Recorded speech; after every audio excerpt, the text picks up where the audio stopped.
Welcome back to PoPolitickin. I'm CJ. Today we're unpacking the Blueface story, from high school quarterback to viral meme rapper to a top 10 smash and, well, a whole lot more.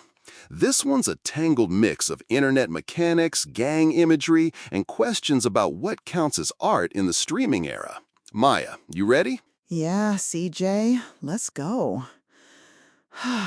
There's so much in his arc that touches on fandom, spectacle, and the costs of visibility. Quick spoiler. His name's Jonathan Michael Porter, born January 20, 1997 in L.A. But before the tattoos and the Blueface Bleed'em persona, he was a legitimate quarterback. Arletta High School starter, led his team to a league championship in 2014. He even committed to Fayetteville State University. That's a whole different life. Right. That football frame matters. He was 6'3", a starting QB, promising enough to head to an HBCU to continue playing. Then, by around 2016, he drifts away from college ball and back into LA. That pivot is where the story starts to get complicated. Structured athletic path versus the street, music, and gang affiliations. So that's the first dichotomy, quarterback to Crip rapper. The visuals in his later videos even play with that. The quarterback motif shows up in the Tatiana remix visuals, like he's dramatizing the choice he made. It's like the myth-making is baked into his rollout. Exactly. And the geography of his upbringing matters too. He moved between Mid-City, Santa Clarita, Oakland, and the San Fernando Valley, so he wasn't just steeped in one California scene. That back and forth is visible in how he blends LA gang aesthetics with Bay Area DIY energy. Let's talk the name and the look. Maya Blueface, face tattoo of Benjamin Franklin, constant blue imagery.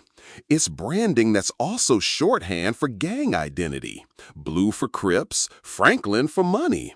It's immediate and memeable. It is. The face tattoo, people noticed it, they made jokes, they made memes. But from a cultural lens, leaning into the Crip identity gave him authenticity in some circles and danger in others. The industry loves that unpredictable energy until that energy becomes real violence.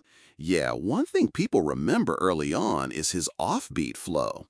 He starts recording seriously around 2017, drops tracks like Deadlocks and the mixtape Famous Crypt, which includes Thotiana.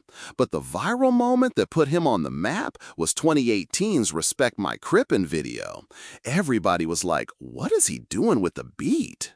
He raps ahead of the snare, sometimes behind, the whole offbeat thing. Critics called it amateurish. Supporters said it's deliberate. If it's off, make that the beat.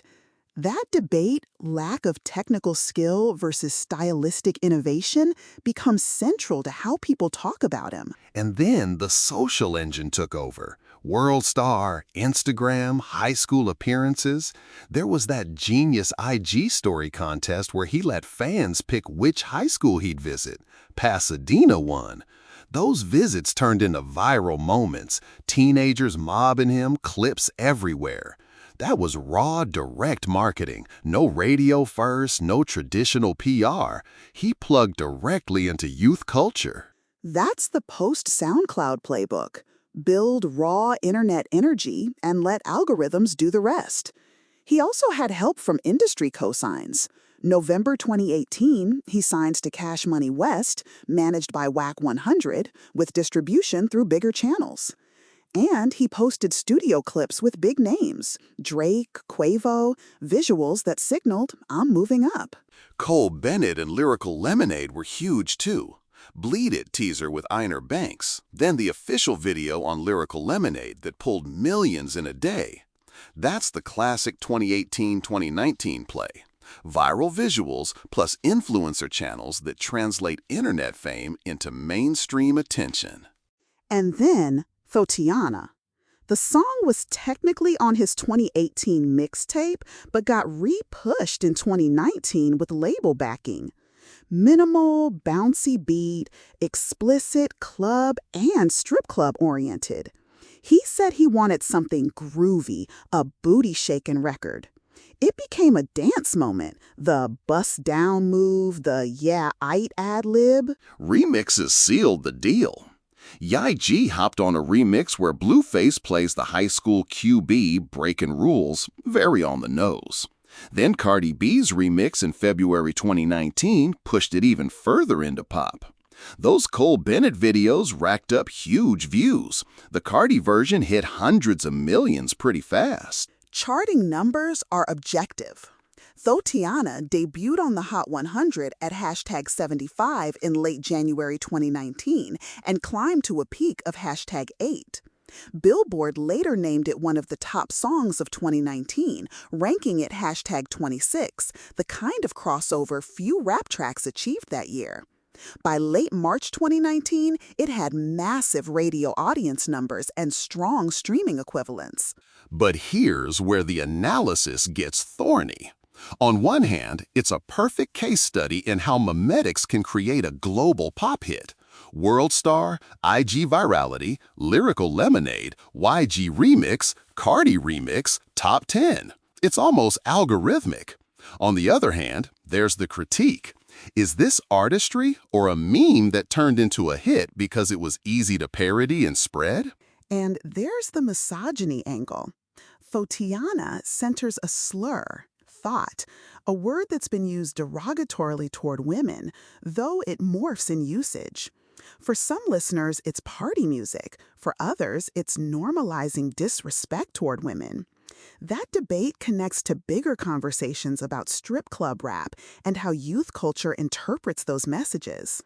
Yeah, and songs like that get sung by teenagers who may not think critically about the language. There's also the gendered gaze in the videos. Women often present as props or dancers, and that image gets repeated across platforms. Beyond the single, though, Blueface kept releasing music. EP Dirtbag in August 2019 with features like Offset in the Game. Then his debut album Find the Beat in March 2020 with artists like DaBaby, Gunna, Polo G. The album title even riffs on the meme that he can't find the beat. But commercially, none of those projects match the cultural peak of Thotiana. He diversified, opened Blues Fish and Soul in Santa Clarita in 2021, and he dipped into boxing, the celebrity fight circuit. Reality-style drama kept him in headlines, particularly his relationship with Chrissy and Rock, which was very public and often overshadowed his music. They had a son born September 3, 2023, and he has 3 children overall. And then the legal record complicates everything. In 2018, there was a shooting incident at a gas station where he reportedly fired at a suspect and was charged with shooting at an occupied vehicle. Then, in February 2019, he was arrested for felony gun possession after police found a loaded, unregistered handgun.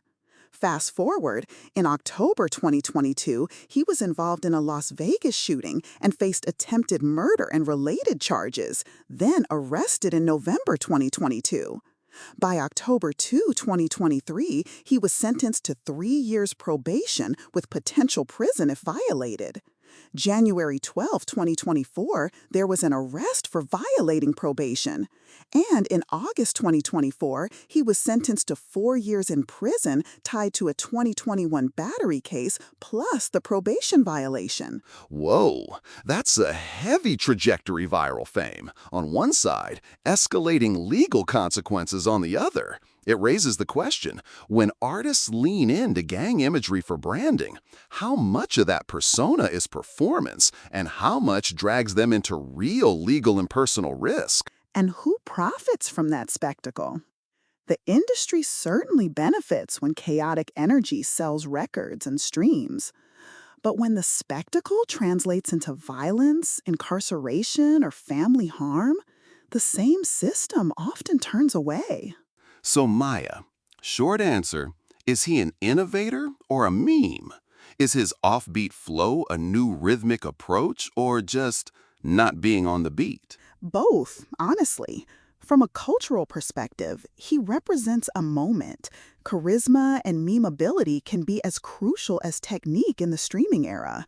He may not be a traditional lyricist, but his delivery, this conversational, ahead of the beat cadence, forced people to reconsider strict tempos. At the same time, a lot of the attention was meme driven, which can stunt artistic growth if the artist leans into the joke rather than evolving. I hear that. He's emblematic of a wider shift, where the social media moment can be more durable than the song itself. People remember the clip, the dance, the catchphrase more than the verses. And that helps explain his post-hit strategy. Reality content, restaurant, celebrity boxing, ways to monetize visibility outside music. But visibility isn't the same as legacy. If future historians look back at late 2010s West Coast rap, will Blueface be an innovator, a cautionary tale, or a one-hit footnote? His chart success with Tatiana is undeniable, but longevity often requires a broader catalog and, frankly, a life that stays out of legal turmoil long enough to build that catalog. Right, and there's also the question of who remembers him for the music versus who remembers him for the drama. The reality TV relationship coverage and the legal headlines sometimes overshadowed musical accomplishments. That's not unique to him, but it's part of the narrative arc. Another angle, youth culture's role. Thotiana became a dance floor and TikTok kind of song. The way teens and college students took it on, dance challenges, clips, was the main engine. So even if critics don't respect the artistry, the crowd felt it. That disconnect between critical reception and popular resonance is a hallmark of the streaming age. Let's pause. Wow. Okay, last section. What should listeners take away? I'll start. Blueface is a case study in how virality rewrites the route to mainstream success. Football highlight tapes and a potential pro-life can be swapped for a $100 face tattoo and a TikTok dance. But that short path to fame also has hidden costs: legal exposure, reduced creative growth, and an industry that profits off spectacle. And I'll add, his story forces us to ask ethical questions about fandom. When we cheer for the meme, are we implicitly supporting the behaviors and imagery that harm people? Can we celebrate the catchiness of a song while still critiquing misogyny or the exploitation of gang culture? Those tensions don't have easy answers, but they matter. Final quick hit stats to remember. Fotiana peaked at hashtag 8 on the Billboard Hot 100 in 2019. Billboard ranked at hashtag 26 on their Best Songs of 2019 list. By late March 2019, it had massive radio and streaming figures. Bleed It got over 2 million views in 24 hours on Lyrical Lemonade's channel. He opened Blues, Fish, and Soul in 2021.